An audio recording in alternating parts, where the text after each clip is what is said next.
You're listening to PetLifeRadio.com.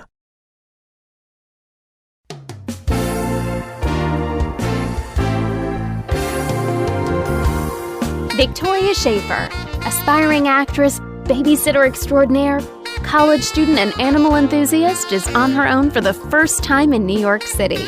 Follow Victoria and her two dogs, Rue and Echo, as she cares for her furry friends and juggles home life and career, all the while managing to survive in the world's most hectic city. The exciting animal adventures and secret stories from both ends of the leash that make up the Tales of the City. Hey guys, it's Victoria Shaffer, your host of Tales of the City on Pet Life Radio. I had an absolute blast meeting Mr. William Wegman and his 4 Weimaraners. Turns out they live right around the corner, so maybe we'll be having some doggy playdates in the near future. Not only did I have the pleasure of interviewing him about his successful photography career, but it gave me an awesome tour of the coolest home I have ever seen.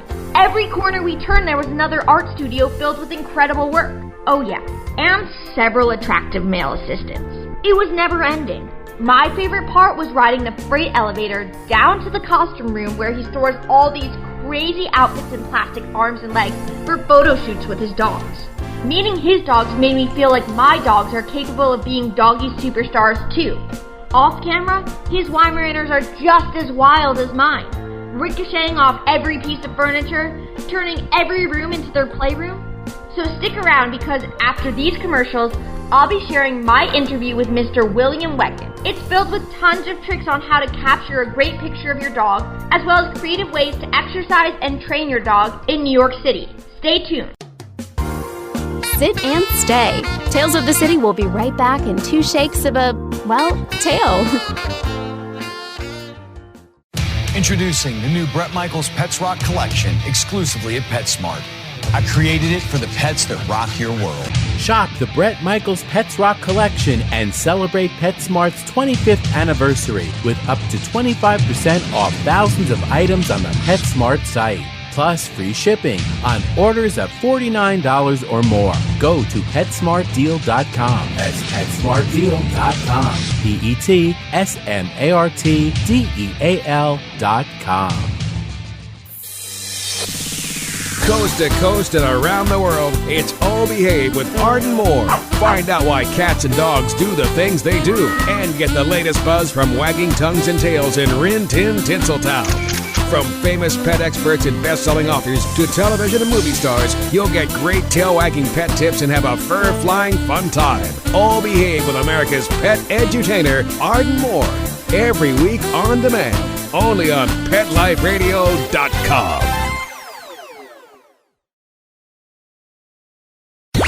Let's talk pets. Let's talk pets On Pet Life Radio. Pet Life Radio.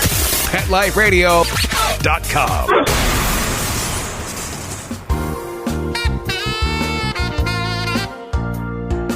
We're back. I'm Victoria Shaffer, your host of Tales of the City on Pet Life Radio. Mr. William Wegman is famous for his photos of Weimaraner dogs, which he dresses up in both silly and historical costumes, balances on bicycles and cups, and ends up with truly incredible pictures. Here's my interview with Mr. William Wegman. Enjoy! I'm here with Mr. William Wegman, an artist best known for his work with his Weimaraner dogs. Thank you so much for agreeing to speak with me. I'm sure my listeners are very excited, considering we're all dog lovers. Right. Nice to be here. So, this is my own house. I think your dogs are arguably the most recognizable dogs, besides maybe President Obama's Portuguese water dogs, Sunny and Bo. Yeah, there are a few other dogs that are really famous, like Lassie. Oh, yeah. They were, of course, played by several dogs. Right. my dogs play themselves. So, getting right into it, did you grow up with dogs? Like, how did your interest start with dogs, basically? Yes, I did. I had a dog in my Christmas stocking when I was tiny, and we named it Wags because our name was Wegman. And what kind of dog was it? It was a mutt, and it looked kind of like a beagle lab mix, something like that. And it went on I lived in a rural area. It went on my paper route with me. Oh, wow. Lived to be 20. I didn't take it off to school when I went to school in Boston. I'm from Western Mass. And it just, became the family dog. And unlike my dogs, which are allowed to do and go everywhere, it couldn't live upstairs. It had to sleep in the basement. Oh, yeah. My parents have a similar situation. And it spent days outside chasing woodchucks or whatever. It would come back all bloody.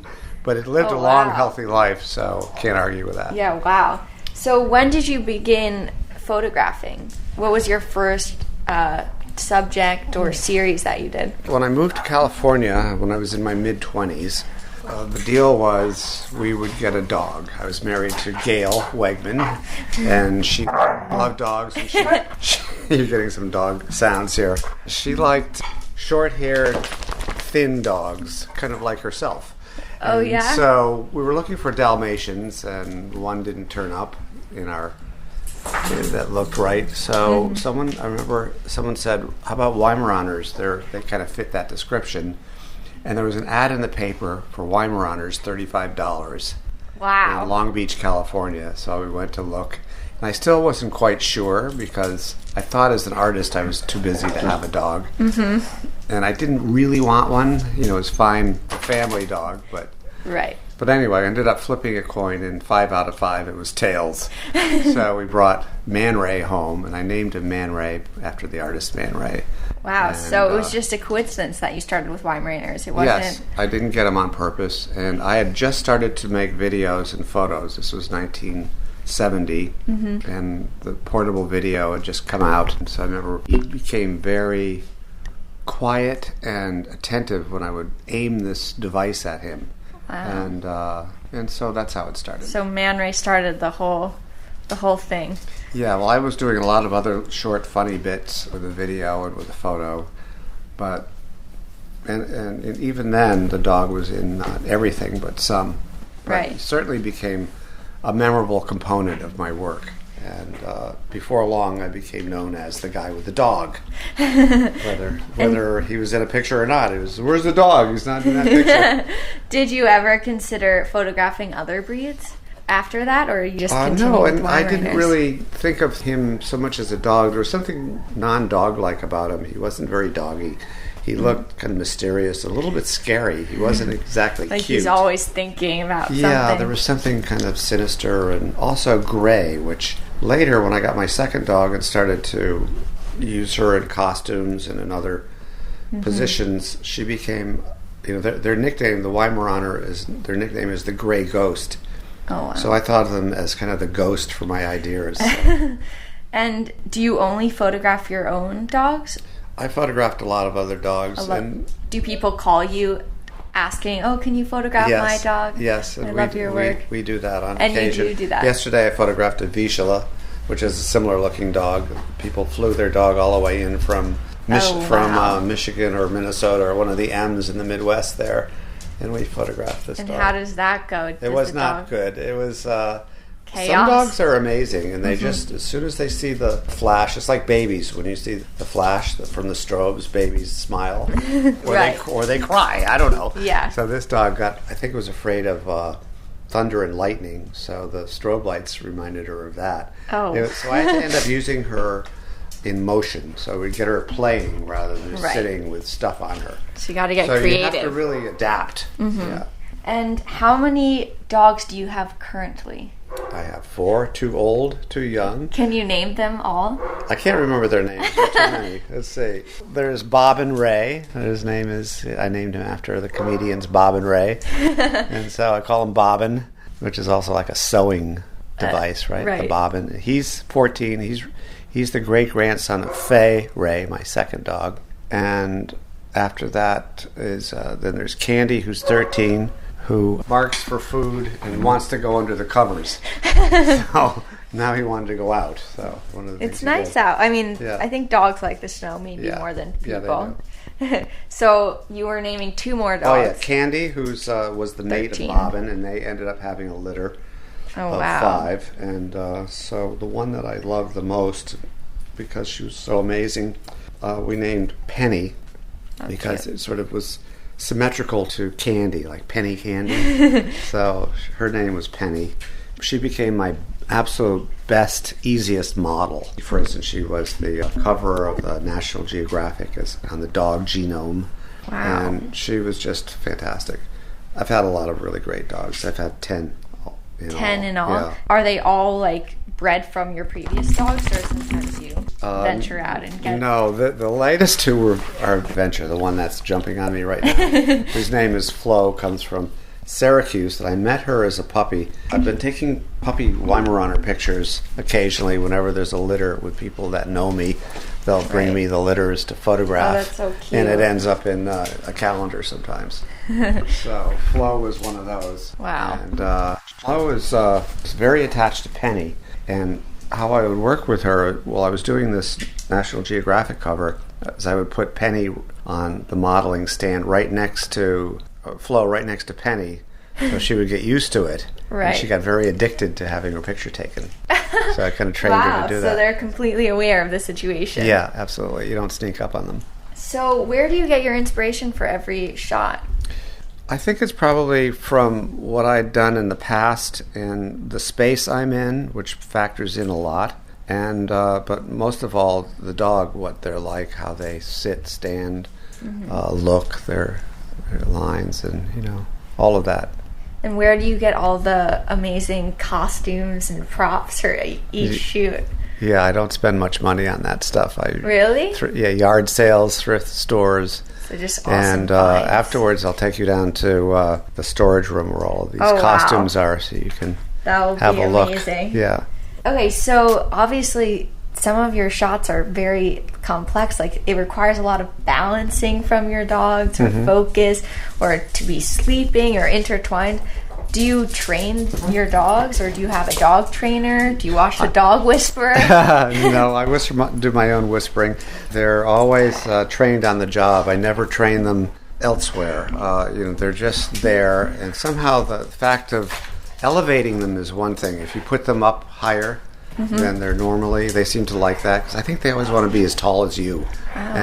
So I learned that by accident when I worked with a Polaroid camera, which was tall, but the size of a refrigerator. You'd always have to bring something up to the subject. So then I could see that they liked that, So now I bring... Stuck with it. They're standing on boxes or something like that. Right. And balancing is really kind of cool because it trains them, because they have no choice. If they're sitting on top of a bicycle, they can either fall and make a loud noise, or they can sit still. Right, but you have to get them on top of the bicycle. Yeah, they have to not be afraid, and that's the one thing that works best with dogs. If a dog is fearful, it's really hard. Like the Visually yesterday, got afraid. It was really hard to do anything static with it. And have you ever had to scrap or change a photo idea because you just couldn't get the dog to cooperate? Absolutely. In my book Cinderella, I couldn't get them so it looked like they were dancing together. It looked like they had just slept together. It was very debauched.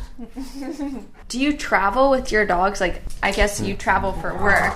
Do you decide after that you might want to bring them on vacation as well? Yeah. Is it easy, hard, challenges that you come?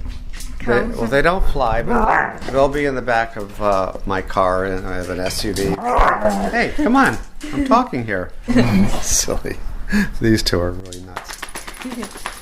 So yeah, I go to Maine in the summer, and they love being there. So that's part of our life. We have a place upstate that we go to, and where they can really just like run being in the free. city. They like wandering around the city with on the leash, smelling things they shouldn't. Yeah. So what are your favorite dog-friendly places in New York City? Like, where do you like to go the most with them? I like to go to the Chelsea Piers, and I play hockey there, so I go there. I bike them there every night. We visit the head of adult hockey there after 10. And all 4 of them? Yeah, and sometimes he runs out on the ice in between games, so we like to go there. And they just relax and watch? And they don't relax, they get excited. They hear the people skating and the pucks slamming around. But it is something that I like, and they tend to like what I like. In the old days, I used to, before the West Side Highway and the whole West Side thing happened, you could go right up to the Hudson River, and I used to crawl under the fence with my dog Man Ray and hang out right by the Hudson River there. It was pretty cool. But you don't do that anymore? It's all built up. There's buildings now. Yeah. It was just sand dunes and ponds and ducks, and that's nice. Yeah, I'm always looking for places to bring my dogs where they don't have to be leashed in New York City. Absolutely. Yeah, there used to be a lot of those. Yeah, right now I lived on the Upper West Side at one point, and they had Central Park before 9 a.m. you could go. And they don't do that anymore? And, well, now I live in Chelsea, so it's like getting a cab with 2 dogs at 7 o'clock in the morning is not the easiest thing. Yeah, it is a challenge. Yeah. And, so at night after 10, I bike them when there's not street traffic, and I get down to the bike path there and take them on the bike path. That's so and nice. They gallop along. And I usually go down south towards the Trade Center area. Oh, wow. And back. Okay, I have 2 more questions for you. One is, what is a day in the life with your dogs? What's your schedule, like when you wake up, etc.? Yeah, well, if it's here, it's one thing. If it's Maine, it's another. Right. But the first thing they do is eat. And but all through the night they've been getting up to go outside, and they get me. Yeah, that's why I'm kind of bedraggled in the morning. Is they have a way of knocking on the door, and I let them out to the yard. Oh yeah. So in the morning I clean up that yard, feed them, walk around the block, which is where I was when you came this morning. Right. And then I either will have a photo shoot, and I'll go downstairs to that studio I showed you, or I'll go into my painting studio and work there. Wow. And they tend to follow me wherever I go, whether I'm painting or taking pictures. Do they knock over stuff or like get their nose in some paint ever? Yeah, they do. In fact, this guy chewed up a tube of cadmium red paint and pooped it out, bright red poop. Oh, gosh. Yeah, so... Yeah, I'm familiar with that, too. Yeah. My dog threw up a sock the other night, a whole sock. Well, he didn't throw up a sock and had to have it operated on. Really? Oh, and thank God. And he didn't throw up my daughter's doll leg from when she was a little girl, and that had to be surgically removed. And I'll show you, I have that. Yeah, you kept it? Well, the vet washed it, and we have it now on our bulletin board. So as a keepsake of the occasion. Yeah. Okay, and finally, do you have any tips or tricks that you could tell our listeners as far as keeping and maintaining and keeping a happy dog, basically, in New York City? Well, I really like having more than one dog. I know people say that it's too much, but for me, you just kind of stand back and watch the show, and I feel less sad about if I have to leave them alone. I don't feel so sad. So sad, yeah, exactly. I also, and this is just me, my dogs look phenomenal on furniture, and I let them on anything, so my house is sort of designed to be... Are they big shedders or not too big, really? But when they get older, they tend to shed a little bit. I don't have any other specific advice. You just, if you live with your dog, you kind of know what it likes. And, what it doesn't and I like. sort of follow what they want to do. Great. Thank you so much. Sure. Thank you. It's fun. So that concludes today's segment of Tales of the City on Pet Life Radio. I want to thank Mr. William Wegman for inviting me into his home and giving a great interview. But before I say goodbye, it's time for the charitable note of the day. Today I want to talk about Esteban. Esteban was rescued by RescueZilla here in New York City. He's a 5-year-old rat terrier chihuahua mix who is white with black spots. He's so tiny, only 8 pounds. His small size makes him best for a family without small children. On the other hand, his size makes him a great apartment dog and great for traveling, which is a perk when subways are the best form of transportation in New York City. Just stick him in a doggy carrier and you can be on your way. And trust me, do not take this for granted. Before I got my dog Echo, Rue and I were flying through the city on the subway. Now with a 65-pound dog, walking is really our only option, which isn't the end of the world. We just have to leave a lot earlier. Esteban is currently being fostered with 2 other small male dogs. He absolutely loves playing with Kongs, but nothing brings him more joy than kissing you and receiving affection. The more he knows you, the more love he gives. He's full of personality and intelligence. Although he's made great strides in tons of things, he's still struggling on doing his business outside and using wee-wee pads. So his owner needs to be patient and understanding. He'll get it soon. Esteban is neutered, microchipped, vaccinated, and had a dental cleaning, completely ready for adoption and waiting for his forever home. If you think Esteban and you are the perfect match, visit www.rescuezillanyc.org or email adopt@rescuezillanyc.org for more information. That concludes today's segment of Tales of the City on Pet Life Radio. Thanks for listening, and see you next time when I'll bring you another fun and exciting Tale of the City. See you next time! Let's Talk Pets, every week on demand, only on PetLifeRadio.com.